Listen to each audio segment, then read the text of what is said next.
Welcome back to the channel, guys. Today we're going to be looking at some mind-boggling TikToks. If you haven't subscribed already, please go ahead and hit that subscribe button. And if you like the video, go ahead and hit that like button. Let's get straight into it. Does anyone want to tell me how in 1927 Universal Studios came up with this picture of the world? When the first picture of the world wasn't available until the 1960s through NASA? Almost 40 years later? How did Universal Studios know that this is what the world looked like? Especially from space, when we hadn't been to space yet. Does anyone know? Anyone want to guess? Looks like Universal Pictures knew something the rest of the world didn't. Has Kanye West been cloned? If you've been on TikTok for all of 5 seconds, you've probably heard this Kanye West conspiracy theory stating that the rapper has actually been replaced with a clone.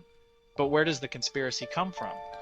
The answer, surprisingly, is that it originates from Kanye West himself. West is no stranger to controversy or sometimes off-the-wall remarks, and this recent freestyle of his is no exception. The only, the real, not the phony. The phony will clone me. Just watch how they clone me. Ain't no. But that's not all. People have taken to social media with height comparisons of Kanye and various celebrities before and after the supposed cloning took place. West's height is 5'8", and here he is with his former wife, Kim Kardashian, who is 5'2". West's new wife, Bianca Censori, is purportedly only 1 inch shorter than him at 5'7", but there are multiple photographs showing Censori who looks much shorter than West wearing heels, even while he's more or less barefoot. But the rumors don't end there. West's general appearance and strange new habit of wearing upper body padding has sparked some unusual headlines along with his strange new fashion choices. And the rapper himself keeps making strange allusions to other celebrities and various pop culture conspiracy theories. Do you know the first time I ever took medication, why I was? Because I got mad at paparazzi. I'm so sorry. You know what paparazzi was? No. The same one that shot Britney. No. We ain't going nowhere, baby. You've been here for years. If I ever went anywhere, we know why.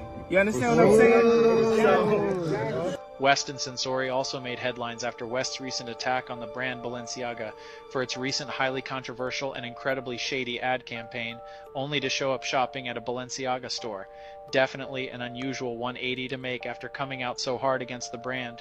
So, is all this just West's attempt to stay in the headlines or something more sinister?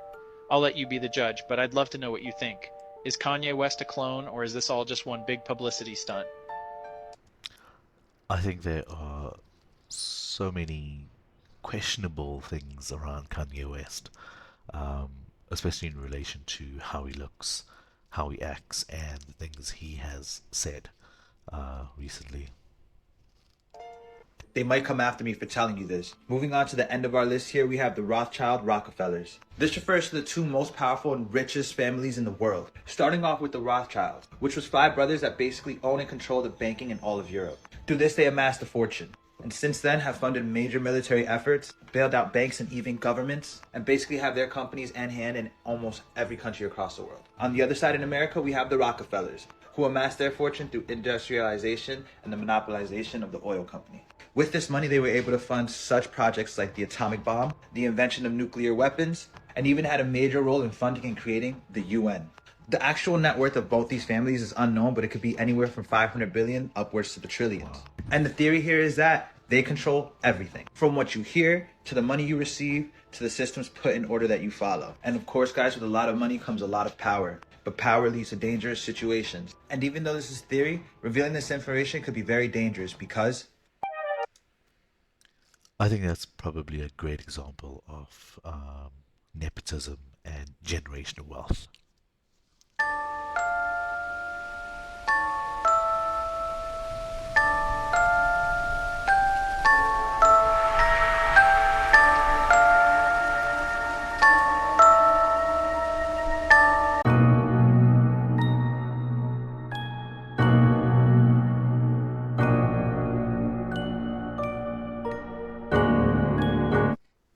Android all the way.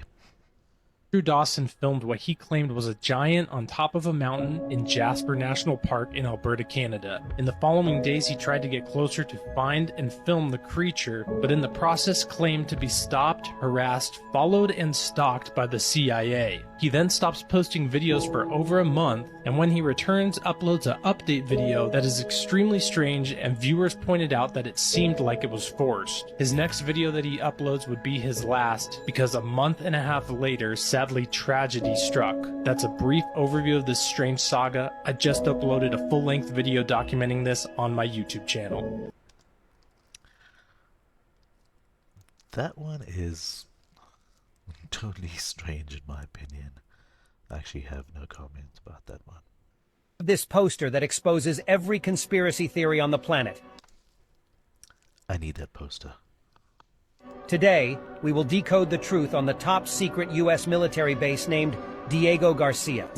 This base lies in the center of the Indian Ocean and has proven to be strategically vital in all overseas affairs. The drama revolving around Diego Garcia started in the 1960s, when the British Empire forcefully removed the locals from their homeland. Since then, this island has been shrouded in mystery. In 2008, Time magazine claimed that there was a black site prison on the island operated by the CIA, where detainees were held and tortured. Claims have also been thrown that the missing Malaysia Airlines flight MH370 secretly landed here, and that all of the passengers became experiments for the CIA. If you wanted to visit the island yourself, you would need to get special clearance. You aren't getting in there.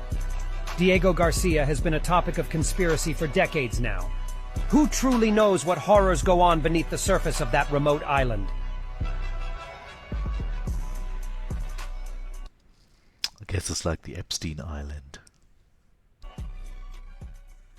It's the government hiding an entire civilization from us. The Tartarians were said to be a civilization that unlocked the key to free energy, allowing the Tartarians to advance exponentially, as citizens were allowed to express their creativity freely, without the stress of work, leading to many great inventions and grand architecture. However, a powerful organization that controlled the world with a cell of energy had already invested heavily into energy production and lobbied against Tartaria, as free energy will essentially take away all the control that they had.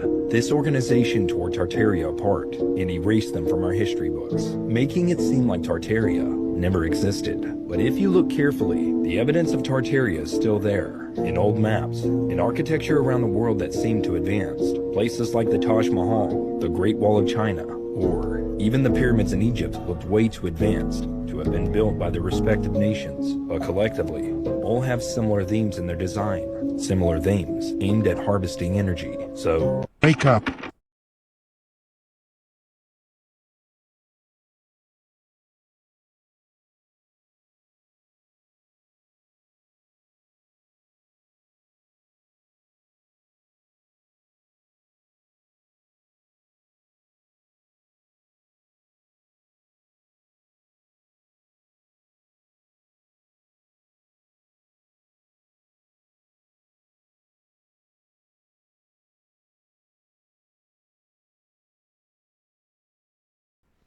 That's certainly an interesting one. I mean, a whole civilization basically wiped from history.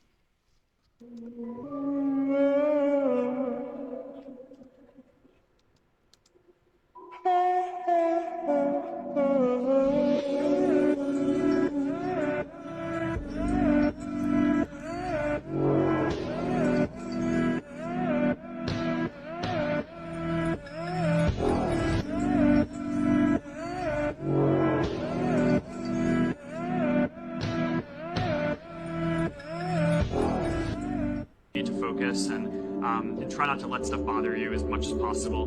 But it is going to bother you because you're human, and I was human. I am human still. But I was just privacy thing, and I thought that was a fascinating answer. Okay, you want to take off the hoodie? No, I never take off the hoodie. I know you don't. What's with that? There's a group of women in the audience that wish you would. No. Girls? Whoa. All right. Sorry. Yeah, that's okay. I should take off the hoodie. Take off the hoodie. Go ahead. Are you hot? Go ahead. Here. You all right? What? Oh, really? My God, the inside of the hoodie, everybody. Take a moment. What is it? Making the world more open and connected. Oh my God, it's like a secret cult. Look at that, making the world open and connected, stream, graph, platform, and this weird symbol in the middle that is probably for the Illuminati. This weird symbol in the middle that is probably for the Illuminati. Oh my God, it's like a secret cult. This weird symbol in the middle that is probably for the Illuminati. Oh my God, it's like a... This is a part 2. To my brothers and sisters in the Catholic faith, please wake up. What's up, guys? It's Calvin. Hit that plus symbol for more content like this and share it with someone who needs to hear it. Straight to it. This is the next pope. That's a satanic hand sign. Ancient art, satanic hand sign. I wouldn't recommend reading it, but these are 8 satanic hand signs. And this is the name of the book. Famous people using these satanic hand signs over time. Here is a satanic person using that same hand sign. It's a very sad story. I'm not going to go into it. Here's a Baphomet using that hand sign. Here's a satanic high priest, Anton LaVey, using that satanic hand sign. The Beatles using satanic hand signs. Look at John Lennon. Ancient art or false Jesus with these satanic hand signs. Stay with me. And here's an ex-pope with an upside inverted cross on his chair. Suspicious. Although organized religion is questionable. World Scottish computer engineer, McKinnon. They are there to arrest him on behalf of the United States Justice Department for hacking into top-secret computers at NASA and the Pentagon. McKinnon not only admits to the crime, but claims he uncovered evidence that the U.S. government was working with extraterrestrial beings. There were a lot of text files that had lists of places, installations, military bases, Air Force bases, Navy sites, NASA sites. So there was a lot to go through. But I did find a goldmine of information. According to McKinnon, he unearthed a secret U.S. military program that existed entirely in space. I found the spreadsheet was actually titled in the column non-terrestrial officers. As well as officers' names, it had ship names. None of these were ocean-going ships. It was astounding. The Starfleet Federation? The government got smart. They stopped doing all the inventions and all the technology themselves, because once they developed the technology themselves, they had to give you the FOIA, the Freedom of Information Act, where you can pull down the records and see exactly what they're doing. So now they subcontract out all the work to Lockheed Martin, Skunk Works, and all these places, right? Northrop Grumman. So you can't see what the hell's going on. You have no clue what's out there. I'm here to tell you the technology is 300 years ahead of whatever you could dream of. 300, not 40, not 50, not 100, 300. Whatever you can think, whatever you can imagine in your mind, whatever you can conjure up and think based on whatever sci-fi movie you saw before, I'm here to tell you it already exists. It already exists. I would love to see that technology. I'm a Star Trek fan.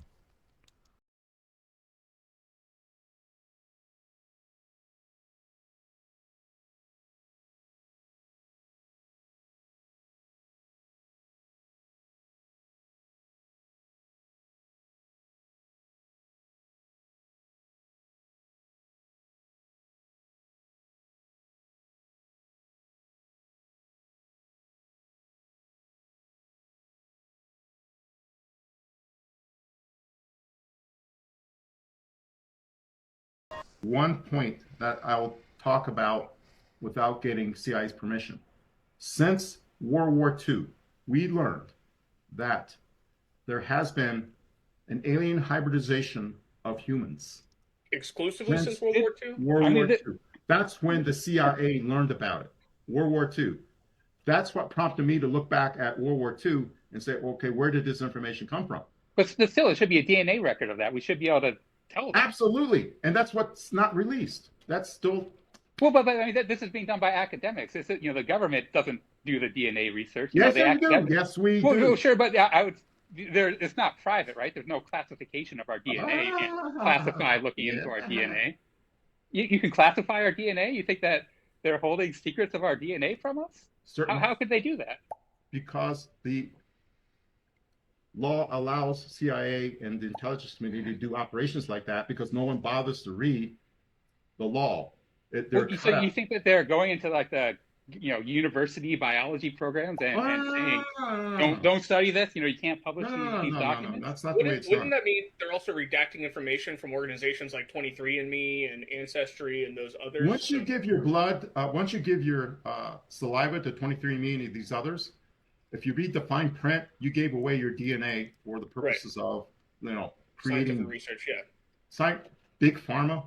Is the CIA and other intelligence organizations working directly with these companies to limit what information they put back out to the populace? I don't know. I don't know that. That's why I mentioned Cosmos ID, because there's a company involved in the human genome, involved in bioinformatics, involved in DNA, and then you look at the company, and then you look at who are the consultants to that company. It's a who's who of IC officers. And the company was started by somebody from the National Science Foundation. And so if you go back to FOIA and you go back to National Science Foundation and you research who these people are, all of a sudden you go, oh my gosh, these guys are really well connected. In fact, one of the officers was CEO of EG&G. EG&G was the parking lot where Eric W. Davis allegedly had his conversation with Admiral Wilson. He went to the EG&G facility in North Las Vegas. And the guy who was the CEO of that company, who is the operations maintenance contractor at Area 59, is part of the scientific consultation team for Cosmos ID. There's a CIA document that came out. Everybody just started talking about it. It's called the Adam and Eve story. It basically explains how the world is going to end. It makes sense. They say the world is going to end because the poles, North and South Pole, they shift every 12,000 to 15,000 years. And once they shift, it causes like a giant apocalypse. Big earthquakes, giant tsunamis. Once the apocalypse happens, we go right back to the Stone Age. And it's said that our first humans, as us, it was 10,000 years ago. So if you think about it, 10,000 years ago, we're in year 2000. We're at 12,000 years right now. And now you see global warming and shit like that. In the book, it says that we are the sixth civilization that came out of the apocalypse. So we just get to a certain point in life and then it just... And that explains a lot because remember how you were saying that the Sahara Desert used to be green and the Antarctica used to have forests like that? Yeah. That's what happens. It switches switches everything, flips. Yeah. So now some places turn cold, some places turn hot. That's why they was talking about the flood in the Bible like that. That's probably what happened to Atlantis and shit like that. I was just about to say Atlantis. It would make sense for a city in the water if the water wasn't there before. John Podesta Art Collection. This is John Podesta, the Senior Advisor to the President for Clean Energy Innovation and Implementation. Podesta has worked under Barack Obama, Bill Clinton, and now Joe Biden, and is responsible for hundreds of millions of dollars. So why would he have graphic art of bound children with parts referencing the satanic Red Shoe cult, who supposedly practice child sacrifice? Is this meant to be art? Restrained children in underwear. John's brother Tony, hanging with his wealthy elite friends, noticed the red shoes. I've got nothing for that one. With that being said, guys, thank you for joining me. Hopefully you liked the video. Hit that like button, and if you haven't done so already, hit that subscribe button. I'll see you in the next one.